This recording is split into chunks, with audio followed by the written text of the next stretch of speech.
Merci de choisir Mondico Télévision et très heureuse de vous informer. Madame, Monsieur, bonjour et bienvenue à ces premiers bulletins sur Mondico Télévision.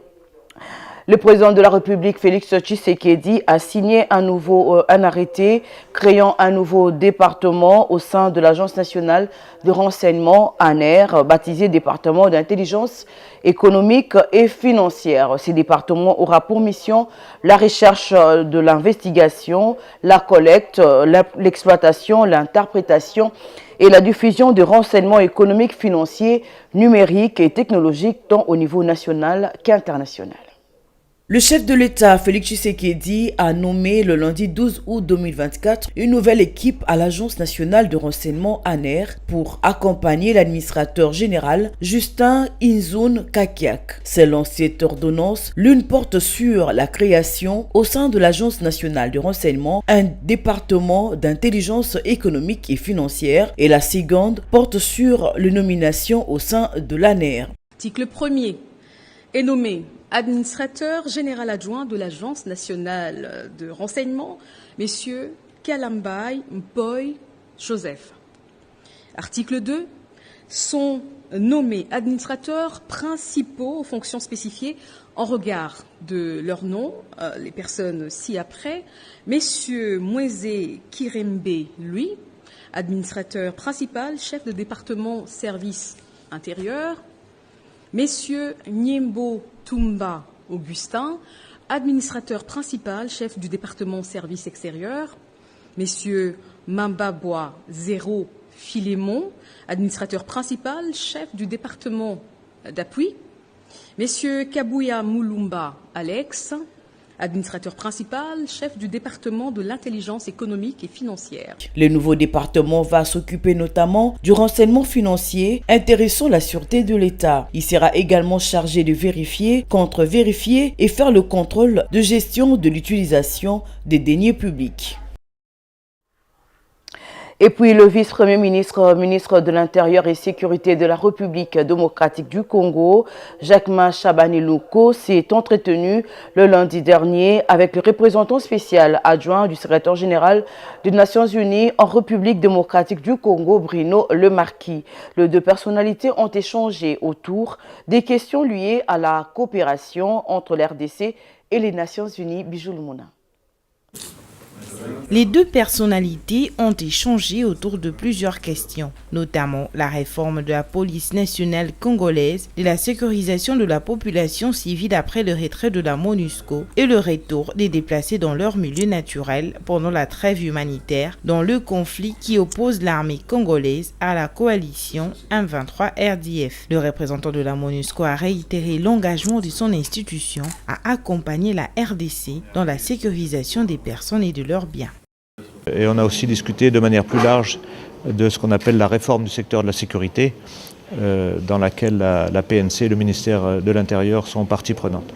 Un autre sujet qu'on a abordé, c'est la question de la protection des civils dans le cadre de la transition de la MONUSCO, puisque une fois que la MONUSCO se retire, la MONUSCO qui a un mandat de protection des civils, une fois qu'elle se retire, quels sont les arrangements en place, quelle est l'approche post-MONUSCO, comme on l'appelle, de protection des civils. Donc là, il y a beaucoup de travail à faire avec les institutions nationales, notamment le ministère de l'Intérieur, pour définir ce qui vient une fois que la MONUSCO est partie.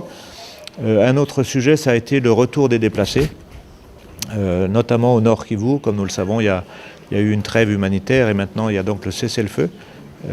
Donc il y a beaucoup d'actions qui doivent être prises par les différentes parties prenantes.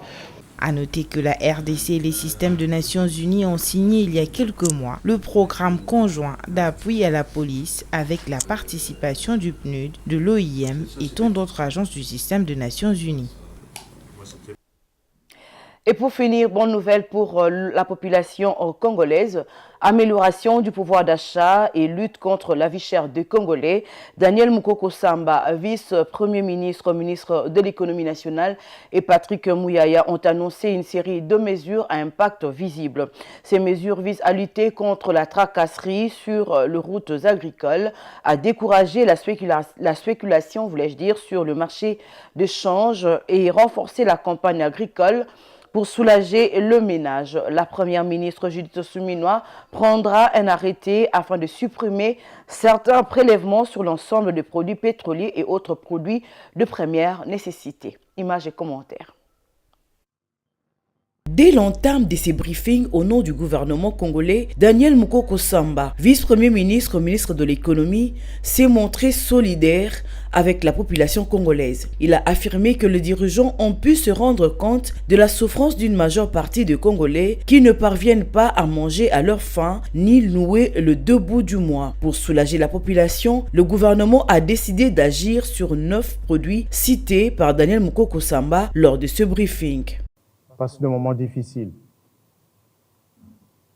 Le panier de la ménagère coûte cher. Les prix n'ont pas cessé d'augmenter d'année en année, mois après mois.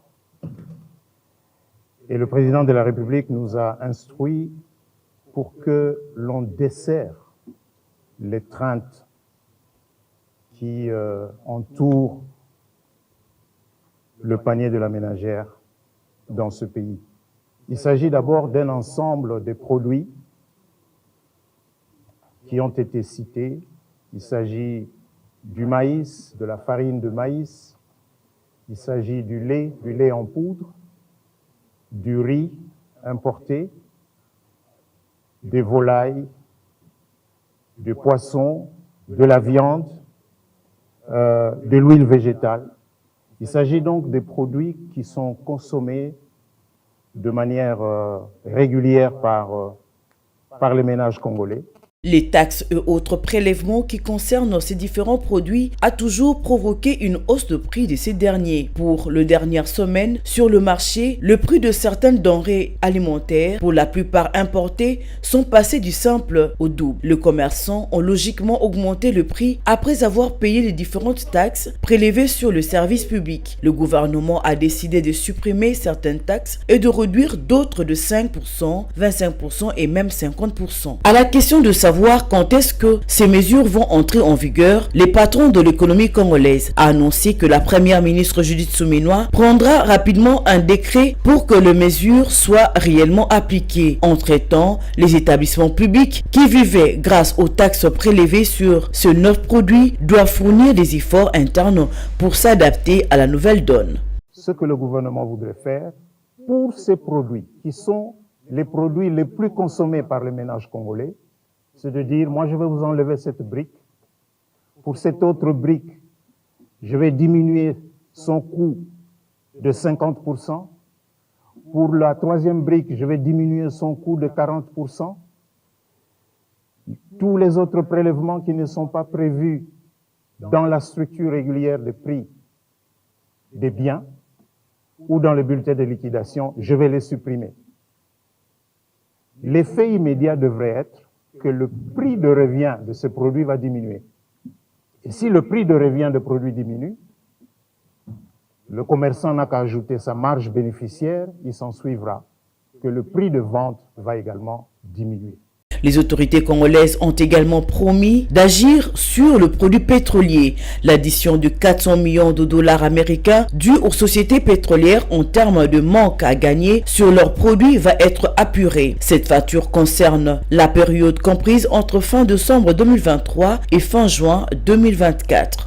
Ici, le gouvernement a privilégié l'intérêt général pour redonner du pouvoir d'achat aux ménages congolais de manière directe. Ça, c'est le premier paquet de mesures. Évidemment, vous allez me demander, ça va entrer en vigueur quand? Ça va entrer en vigueur le plus rapidement possible, sous la forme d'un décret que son Excellence Madame la Première ministre va prendre, pour nous assurer que ce qui a été décidé par le gouvernement sera appliqué par les services publics concernés. Le promesse étant faite par le gouvernement, les Congolais attendent de voir si leur exécution va avoir un impact sur leur assiette. Voilà, ça n'est fini avec ce bulletin d'information. Je vous laisse en compagnie très bientôt de Mondi Kodei avec Nancia et Myriam Lukoba.